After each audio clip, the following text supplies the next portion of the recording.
Assalamualaikum warahmatullahi wabarakatuh. Selamat datang teman-teman sekalian yang sudah berkunjung, sudah melihat video ini. Jadi, video saya ini lebih membahas tentang dunia-dunia pendidikan, terutama di dalam bahasa Inggris. Nanti ada juga fisika, ada juga matematika. Yang ada juga nanti di hari weekend itu namanya kita refreshing, seperti main game sederhana gitu yang mungkin hari Minggu atau hari Sabtu di-uploadnya. Jadi episode pertama ini di hari Selasa kita akan membahas tentang GRE test. Nanti uh, mungkin 2 hari sekali atau sehari sekali ada video-video lainnya. Harapannya kepada teman-teman yang baru berkunjung menikmati videonya, ya walaupun sederhana, walaupun penjelasannya belum begitu expert, tapi bisa menjadi teman teman teman belajar, teman referensi untuk kita semua. Oke, langsung aja kita ke videonya.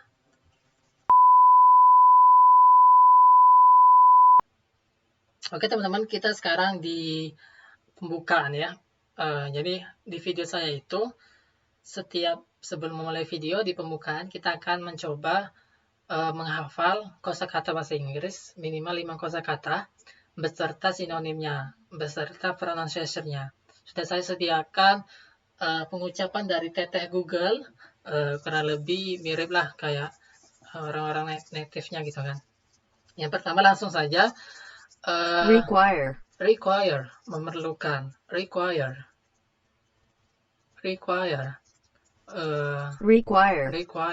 sinonimnya need. Next, lainnya ada keep.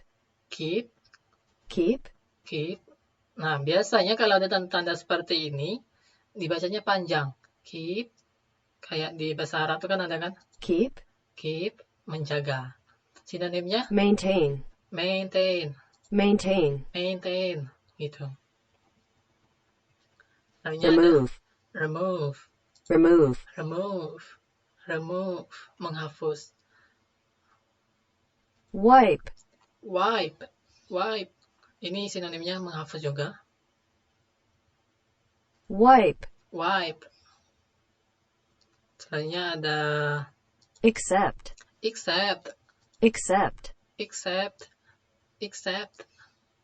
Kurang lebih mirip lah ya. Receive.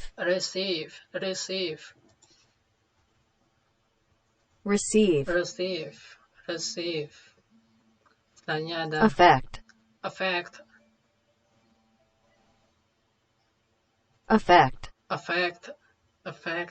Mempengaruhi. Influence, mempengaruhi.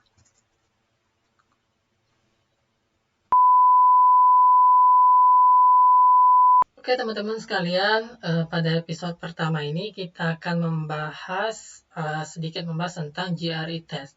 Apa sih GRE test itu?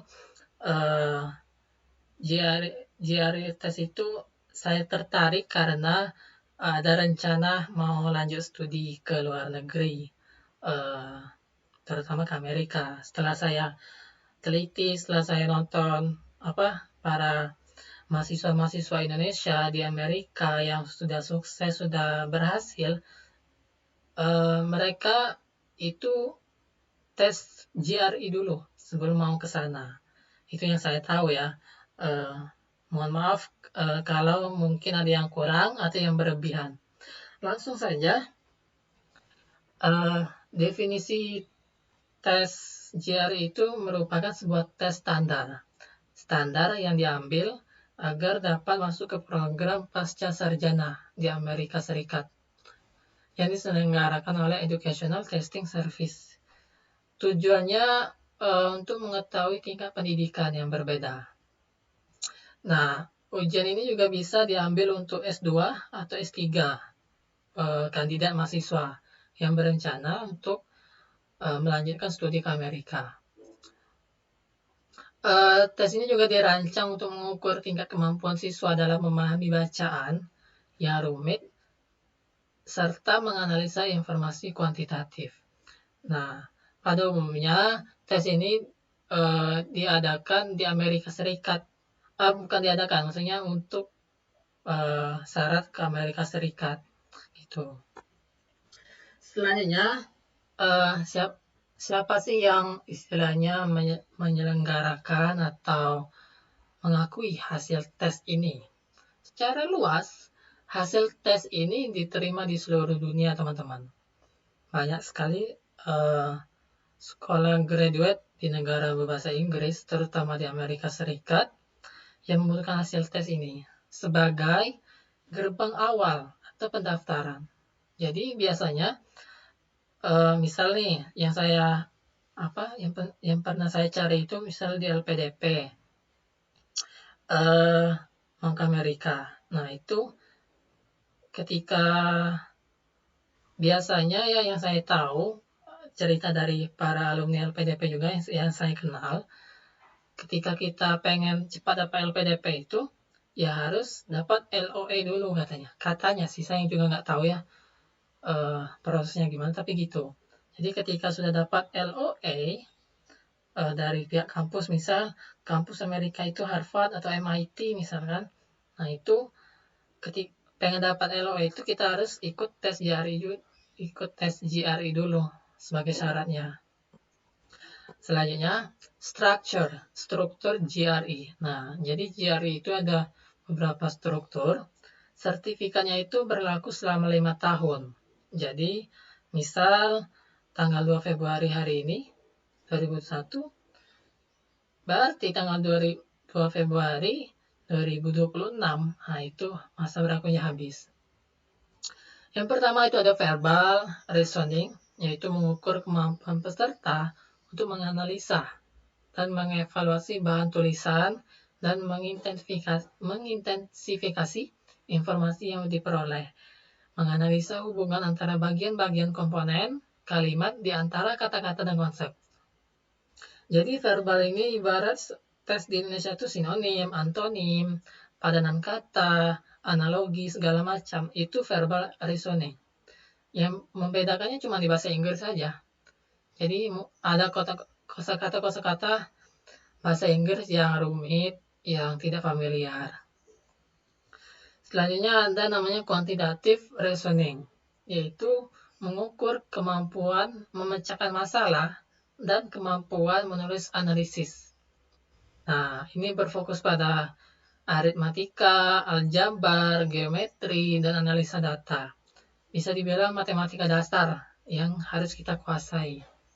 Sama kayak yang di Indonesia, tes-tes matematika dasar, kayak tes potensi skolastik, mungkin kalau di UTBK, atau tes potensi kuantitatif, atau apapun itu yang berhubungan dengan matematika dasar. Nah, analytical writing, kemampuan berpikir kritis dan kemampuan menulis. Nah, ini kita diuji untuk menulis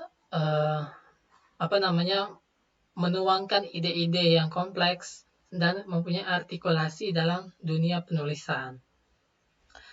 Ibaratnya analytical writing ini kayak ujian nulis esai mungkin ya.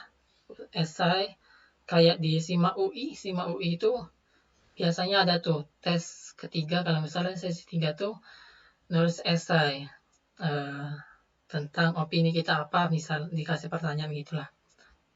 Nah, jadi nanti mungkin episode berikutnya atau minggu depan saya akan mencoba nih membahas tentang soal-soalnya verbal, kuantitatif atau analytical. Bagaimana sih tips and triknya gitu.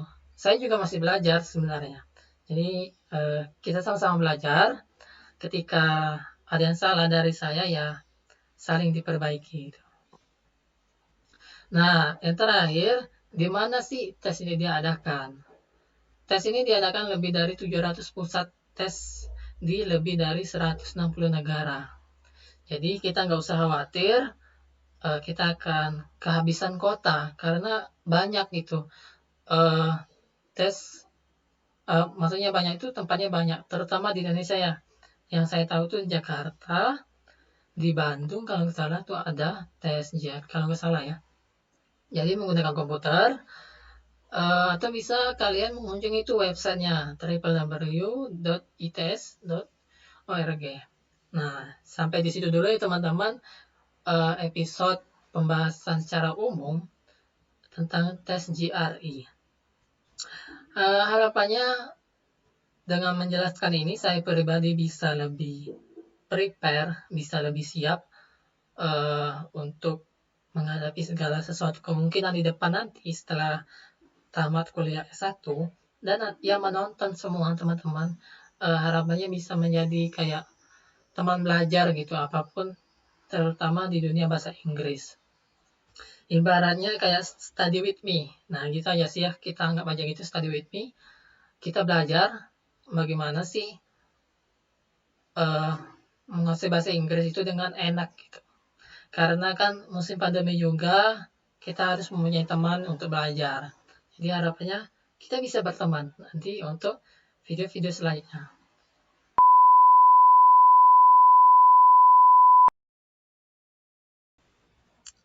Oke teman-teman sekalian, terima kasih atas kunjungannya ke channel ini.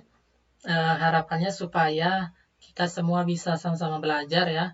Saya juga bukan expert di bidangnya, tapi saya ingin mempunyai rasa belajar supaya kita bisa menjadi expert juga. Yang penting practice, practice, and practice. Make a perfect. Sekali lagi, terima kasih kepada teman-teman semua yang nonton. Kalau suka tinggal like dan dibagikan kepada teman-teman lainnya. Nah, kalau kalian pengen mengetahui atau mengasih saran, kritik, bisa aja DM langsung ke Instagram saya @miftahanif atau bisa langsung komen di kolom komentar. Intinya saran dan kritik kalian akan membangun channel ini untuk kedepannya. Terima kasih dari saya. Tetap jaga semangat, jaga kesehatan, pokoknya jaga semuanya demi cita-cita di masa depan. Saya Miftah Hanif. Sekian dari episode pertama ini. Wassalamualaikum warahmatullahi wabarakatuh.